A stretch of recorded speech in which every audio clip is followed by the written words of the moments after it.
Telangana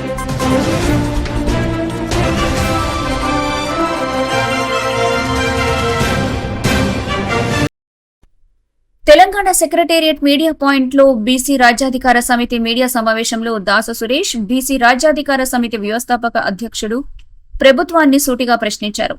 42% BC రిజర్వేషన్ల అమలు బాధ్యత రాహుల్ దా రేవంత్ అని ప్రశ్నించారు. జీవో లేకుండా బిల్లులు ఆమోదం పొందకుండా బీసీ ప్రజల్ని మభ్యపెట్టొద్దని అన్నారు. 42% బీసీ రిజర్వేషన్లు అమలయ్యాకే స్థానిక సంస్థల ఎన్నికలు జరగాలని, లేదంటే గ్రామాల్లో మంత్రులను తిరగనివ్వమని అన్నారు. ప్రధానిని ఎన్నోసార్లు కలిసిన సీఎం రేవంత్ బీసీ రిజర్వేషన్ల కోసం ఒక్కసారి కూడా ఎందుకు కలవలేదని నిలదీశారు.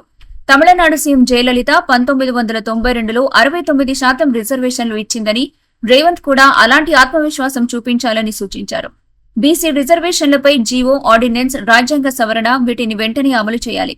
42% రిజర్వేషన్లు ఇవ్వకపోతే కాంగ్రెస్ కి బీఆర్ఎస్ లాంటి పరిస్థితి తప్పదని హెచ్చరించారు. కామారెడ్డి డిక్లరేషన్ అమలయ్యే వరకు బీసీ సమితి పోరాటం ఆగదని స్పష్టం చేశారు. ఈ సమావేశంలో బండారి పద్మావతి, తాళ్ల భాగ్యలక్ష్మి, ఈ జ్యోతి, దుర్గేష్, వైద్యనాథ్, బంగారవి, వేల్పుల రామ్మోహన్, సోమగోపాల్ తదితరులు పాల్గొన్నారు. నిధులు, నియామకాలు, అదేవిధంగా ప్రభుత్వ కాంట్రాక్టర్లు కూడా 42% మేము రిజర్వేషన్ ఇస్తామని చెప్పేసి ప్రభుత్వం ఆ రోజు మేము ప్రభుత్వం వస్తే చేస్తామని చెప్పి ఆ రోజు హామీ ఇవ్వడం జరిగింది.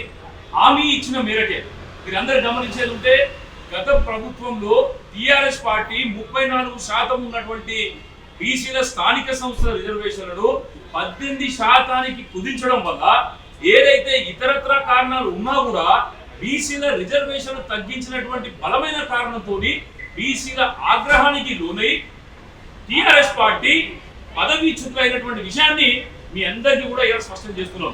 ఇదే సందర్భంలో మా రిజర్వేషన్లు పెంచుతామని చెప్పేసి మాకు హామీ ఇచ్చినటువంటి కాంగ్రెస్ పార్టీకి బీసీలు అందరూ కూడా మద్దతుగా నిలవడం వల్ల కాంగ్రెస్ పార్టీ ఇవాళ ప్రభుత్వంలోకి వచ్చినటువంటి విషయం మీకు తెలుసు, మాకు తెలుసు.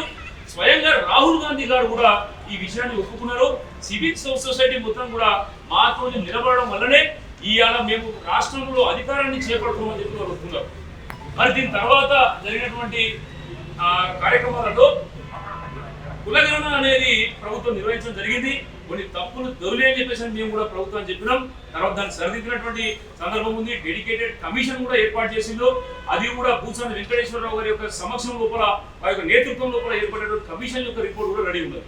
మీ అందరికీ తెలుసు ఇందిరా సహాని కేసు ఏదైతే 1992లో సుప్రీంకోర్టులో ఉన్నటువంటి విధంగా రిజర్వేషన్ల యొక్క పరిమితిని 50% మించకూడదనేటటువంటి ఒక నిబంధన ఉన్న విషయం మీకు తెలిసిందే.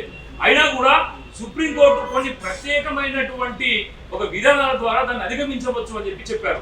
దానికి కావాల్సింది ఏంటంటే కులగణన, డెడికేటెడ్ కమిషన్ రిపోర్టు, అదే రకంగా ప్రభుత్వ ప్రతిపాదన. ఇవాళ రాష్ట్ర ప్రభుత్వం ఏదైతే కులగణన చేసిన తర్వాత డెడికేటెడ్ కమిషన్ తర్వాత అసెంబ్లీలో బిల్లులను పాస్ చేసేందుకు గవర్నర్ గారి దగ్గరికి పంపించింది. సంతోషం, మేము దానికి సంతోషాన్ని వ్యక్తం చేసినాం, ఇప్పుడు కూడా వ్యక్తం చేస్తున్నాం.